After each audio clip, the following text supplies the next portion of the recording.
Alright, and we're live, ladies and germs.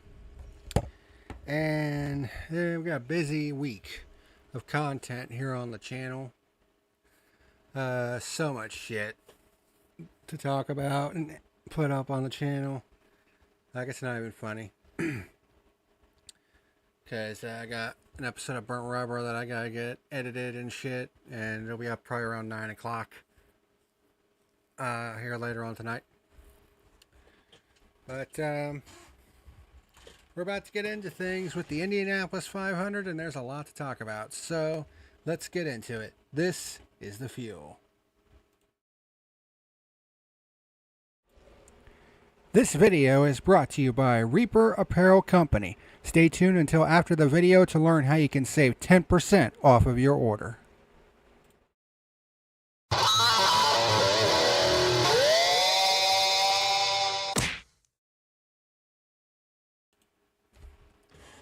Hey, what's happening, ladies and germs? This is the PackerMan, and welcome to this edition of The Fuel, where today we are going to be talking about the 2025 Indianapolis 500 from the Indianapolis Motor Speedway, of course. As I'm in the middle of doing some shit here on Fallout 76 because I still don't have a webcam yet. Hopefully that'll change by the end of this week. But yeah, I have a lot of mixed feelings about this year's running of the Indy 500. Was it the worst thing in the world? No. In fact, I would say it's probably the best IndyCar race of the year so far. Problem is, that's kind of a low bar to clear considering how absolutely fucking dog shit this season has been thus far. And then you have, the cheating scandal that's been going on with Penske, and everything else about that. And then on top of that, we actually had three different cars, two from Andretti, and then another one that actually got DQ'd for technical infractions. So it has just not been a good season so far for IndyCar because it's like, the racing has not been very good. You basically have one guy, and Alex Palou, who's been dominating the entire fucking season, and now you got all these, cheating allegations and accusations and all that shit against Team Penske, whose namesake owns the fucking series and the fucking Indianapolis Motor Speedway. I mean, it is a bad look for the series. No, I'm not saying that this Indianapolis 500 was not successful, because it was.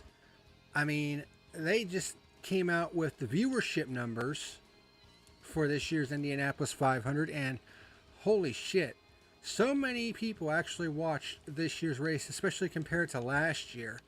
Last year, they had a little over 5 million people on average. This year, it was over 7 million people on average, with a peak viewership of 8.4 million for the finish of the race.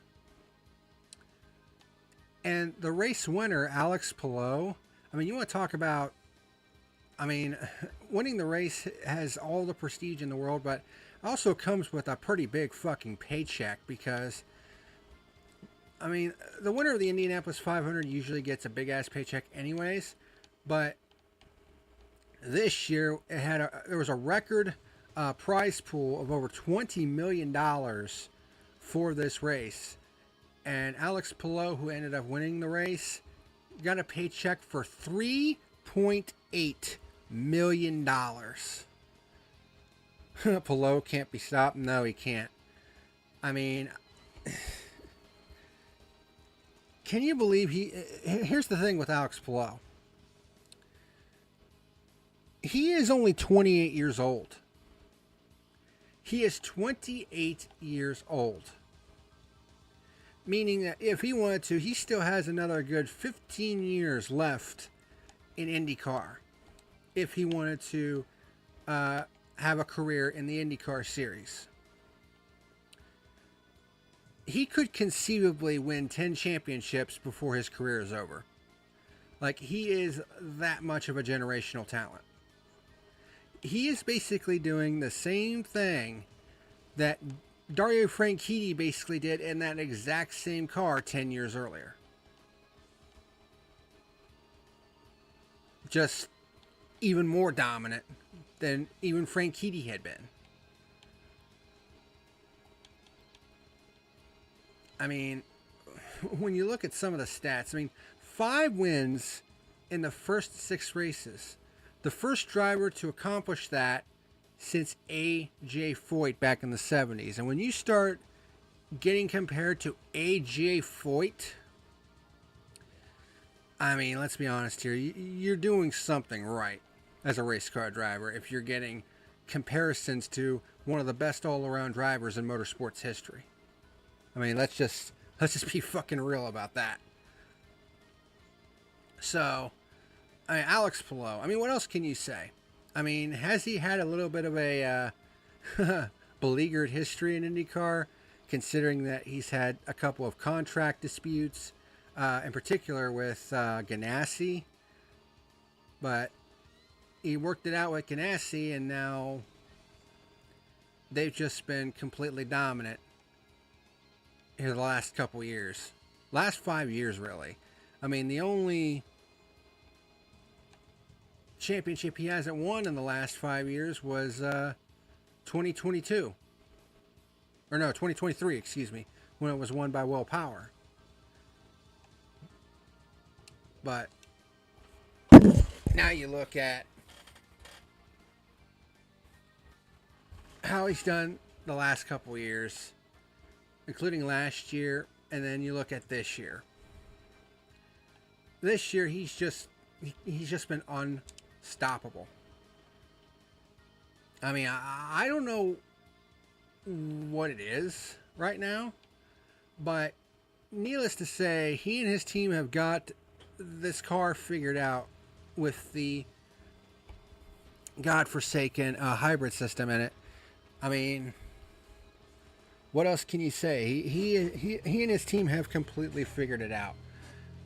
I mean, the only driver who managed to get anything off of Alex Palou this season has been Kyle Kirkwood at Long Beach. Other than that, it's been all Alex Palou. And on top of that, and let me maneuver into position here, so that way I can do my usual deal here.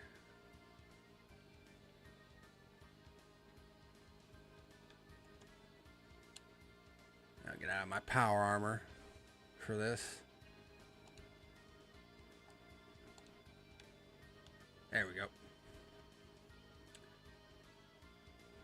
Much better. So,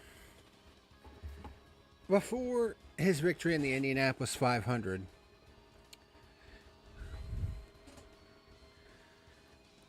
all of his career wins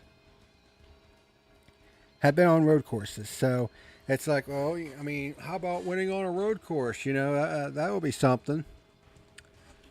Yep, and then he goes out and wins the Indianapolis 500. So, I mean, whether you like the guy or you hate him, you just cannot deny that he has joined a pantheon of racing legends. I mean, he's going to be considered a racing legend now with this Indianapolis 500 victory, to go on top of the 3 championships he already has and the 4th championship that he's steamrolling towards this year. I mean, with his 5th win in 6 races this season, he now has a 113-point lead over Pato O'Ward after just 6 races. He has a 2-race advantage over the rest of the field just 6 races in. That is complete and total insanity.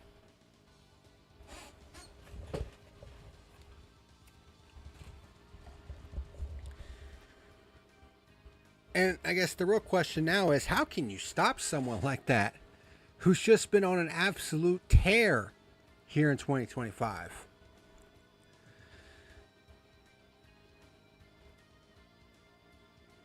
Can you stop someone like that? I just don't know. I just don't know. Certainly not this year. I mean, eventually, bad luck's going to have to catch up with him eventually, but the real question is when?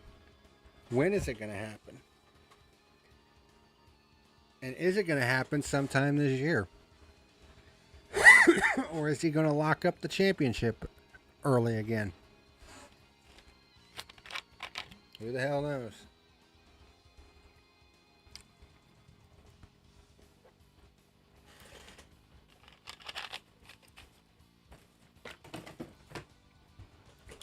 But anyway, let's go ahead and get into this Indy 500 review.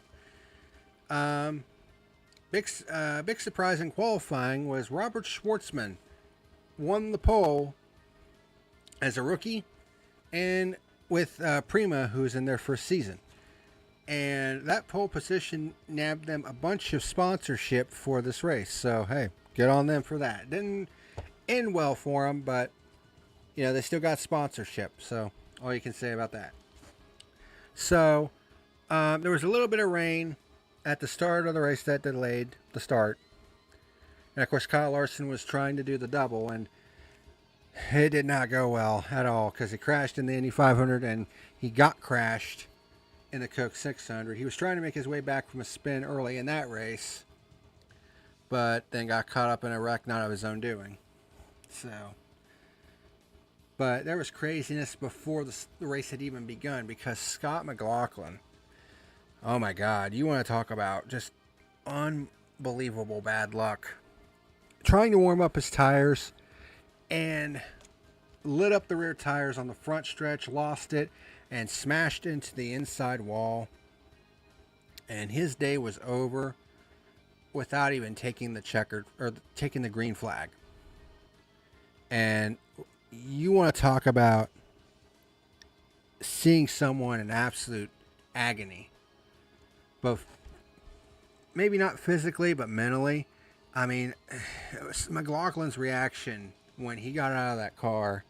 I mean,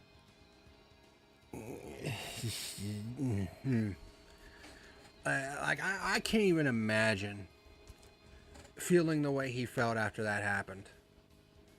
Like, that has got to be the worst feeling in the world. I mean, he basically did a Roberto Moreno.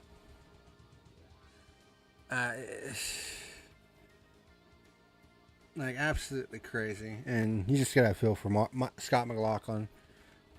Like, that's just unbelievable bad luck. And then on top of that, Scott Dixon had smoke coming out of the left rear. And in fact, fire coming out of the left rear. He was having some sort of brake duct issue or something like that. Something wrong with the left rear brakes. Because eventually he had to come in and get brake pads and calipers were replaced on that left rear. In fact, it looked like there was a bunch of debris that had built up in there. So after a certain number of pace laps, the laps officially start counting while they're still under pace. So the race officially started, but they had to wait a lap or two because of, Scott McLaughlin's unfortunate crash. Then the race began, and we got our first caution right away on lap 4. Marco Andretti was basically on the outside of 4 wide and got hit by Jack Harvey. And that was pretty much it for Marco Andretti. Just one turn was all he lasted. So several drivers come in for a splash of fuel. So we had a restart on lap 10 with Schwartzman as the leader. Award takes the lead on the restart. Schwartzman starts dropping back as Takuma Sato takes the lead for the first time in this race for a first pure lead change on lap 11. Takuma Sato, I mean, you want to talk about someone who is tough as nails. He's 48 years old, and he drove in this race with 2 broken ribs. and he led a large chunk of the early part of this race. What a freaking legend. I mean, if there is ever a case to be made for the best driver to ever come out of Japan in any motorsport, Takuma Sato is that driver. And then we had our second caution on lap 19, but this one was for rain. We had pit stops during this caution period. A lot of close calls at the exit of pit road. Scott Dixon, Schwartzman, and Kyle Larson all with issues on pit road, which cost them spots. We had a restart on lap 31, and the leader was Christian Rasmussen in the 21. We had our second purely change on lap 33 with teammate Alexander Rossi up there, and Rasmussen took the lead back 4 laps later. Top 4 had not pitted yet at this point in the race. And at this point, Dixon was now 3 laps down after replacing brake and brake caliper in the left rear. And like I said before, it looked like he had some debris in there. ECR teammates Rossi and Rasmussen swapping the lead back and forth. Of course, ECR is Ed Carpenter Racing, for those that don't know. So we had our 4th pure lead change on lap 40 with Rossi taking over the lead. So Rossi and Rasmussen pit from the lead on lap 44. And we had Connor Daly and Renus VK going for Connor Daly goes by Renus VK for second, with Jack Harvey finally pitting. Colton Herta gets hit with a drive-through penalty for speeding on pit road. David Malukas, who had his best outing ever, because he actually ended up with a runner-up finish in this race, starts closing on Sato for the race lead. Rossi was smoking a bit, and it looked like he was losing fluid. It may have been a possible engine issue, and then it kind of goes up in flames as it looked like there was a fuel leakage, and Rossi was forced to get out of the car, and his day was done, and he was extremely frustrated. And there were a lot of people like, oh, he was just a prima donna. And I'm just like, dude, shut the fuck up. I mean, if you have your race in like that and you had a good enough car to maybe even contend, and like I said, the winner of this race got $3.8 million, you'd be fucking pissed too. So I don't even want to hear it. But the real concern was that his fueler was actually on fire. His gloves actually caught on fire. So they actually spent a bit of time spraying him with fire extinguishing fluid to try to get the fire out. And he actually went to the Enfield Care Center, but he was okay. So thank goodness there. And then, of course, there's Joseph Newgarden trying to do the last to first challenge. He started 32nd and was up to 10th on lap 80. So he was absolutely flying. And considering everything that's happened the last 2 years, Joseph Newgarden was the last person I wanted to see win this race. I don't give a fuck if he was going for 3 in a row. He was the last person I wanted to see win. Then we had our 3rd caution on lap 82 when Renus VK crashes on pit road. No brakes was the report for him there. Then we had pit stops. Sato slides through his pit box, which cost him a lot of time, and that pretty much put him out of contention for the win. Schwartzman slides into the wall in his pit stop and actually ran into his crew members. His fueler actually had a right foot injury from the collision, and it also ended his race because it damaged the left front wheel. So that was pretty much it for Robert Schwartzman. Pretty sad ending to what had been a great month of May for him. So yeah, mistakes galore in this race, and we're not even halfway yet. So restart on lap 92 with the new leader being the 23 of Ryan Hunter-Ray. And then caution number 4 happens on lap 92, and this was the one that Kyle Larson crashed on. Kyle Larson, Kiffin Simpson, and Stingray Robb all crash in turn 2. After Larson gets loose in the short chute, what he was trying to do, he was trying to downshift because everybody stacked up in front of him on the restart. So he downshifted, and that caused the rear wheels to kind of light up, and he lost control of it, collected Kiffin Simpson. Stingray Rob went high to avoid the crash, but actually got into the wall, slid across the track, and into the tire barriers on the inside at the exit of turn 2. All 3 drivers were okay, but Kyle Larson's Indianapolis 500 was over. On the bright side, he can now get to the Coca-Cola 600 without being, having any issues getting there, being late and all that shit. But like I said, the Coke 600 didn't go well for him either. So just not a good double attempt for Kyle Larson. And based on his comments afterwards, it's highly unlikely that he's going to attempt it again because the time crunch between the 2 races is just too much, which is a shame because the double should be considered, something of a huge achievement. I mean, it shouldn't be pushed away like NASCAR seems intent on doing, but that's NASCAR for you. They'll fuck themselves in their own ass if they had the chance.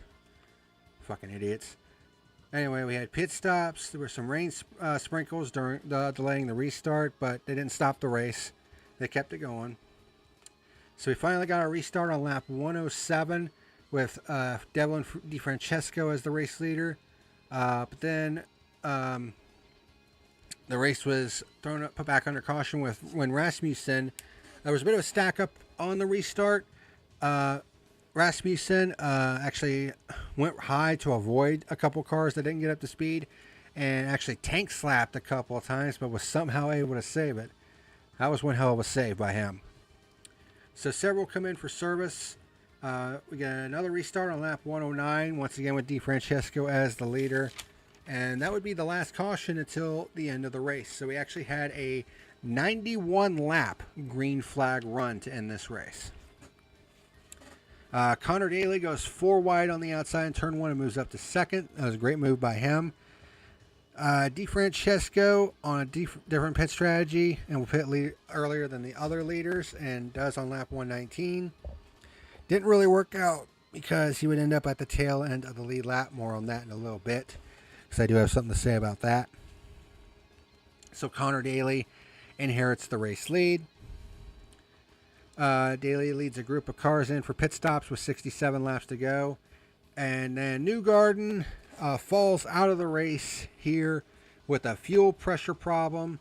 And he was out. The chance to be the first driver to three-peat at Indianapolis is done. And thank God for that.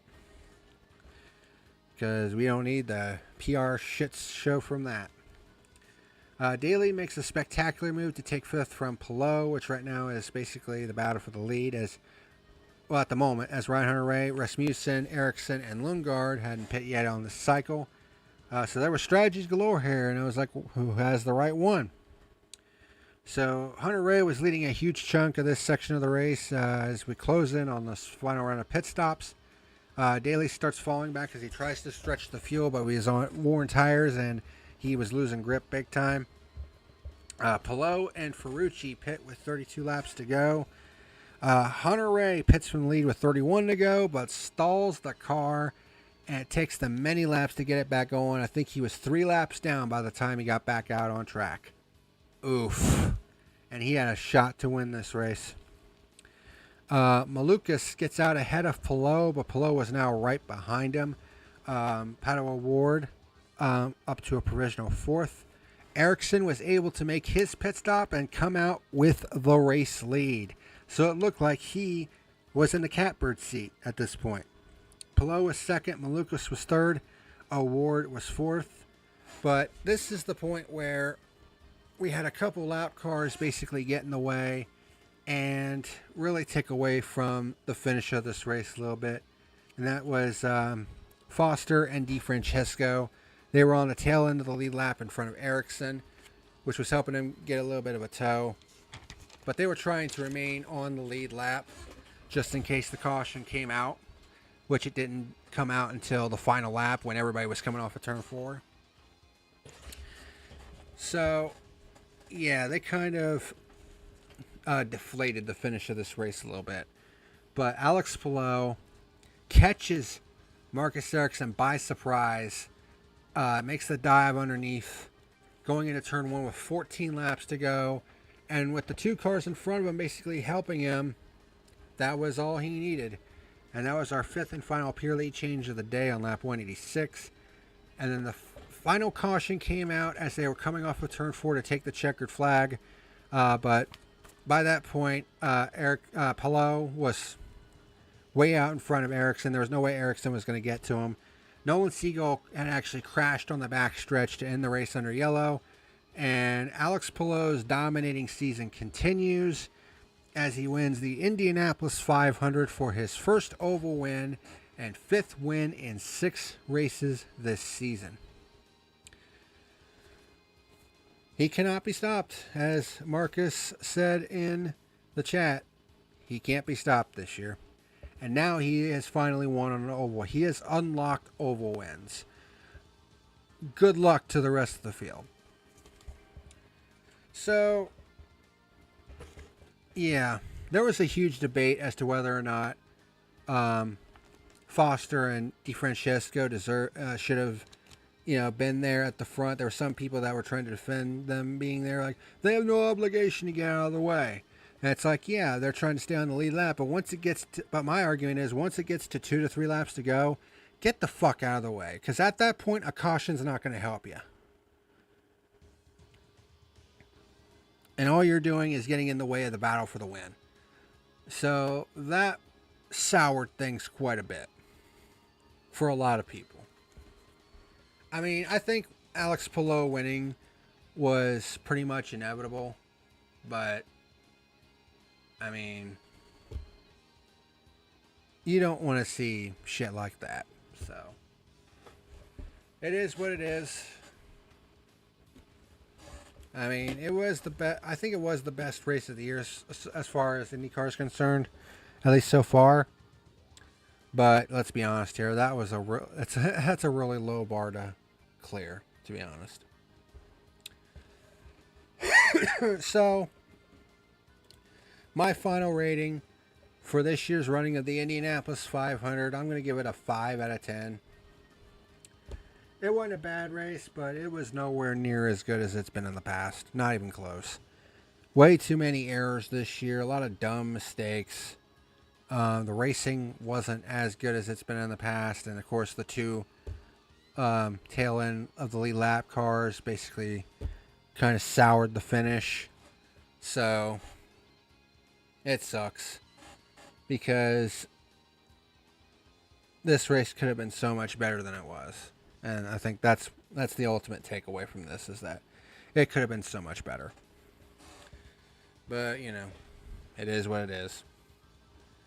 But that's going to do it for this edition of the Fuel. Fuel is really going to start ramping up here the next couple months.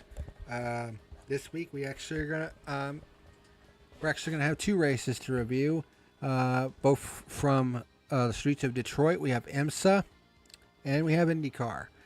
This coming week. So, couple of reviews coming next week. So, look forward to that.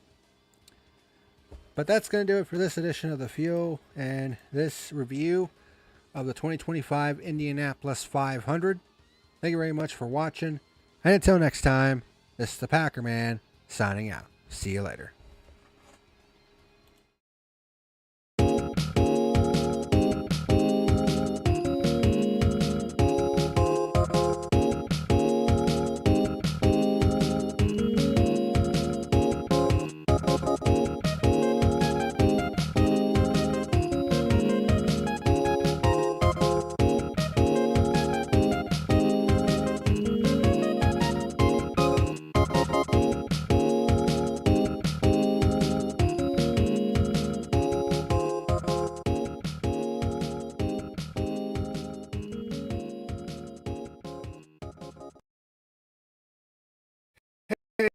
Hey, what's happening, ladies and germs? This is the PackerMan letting you know.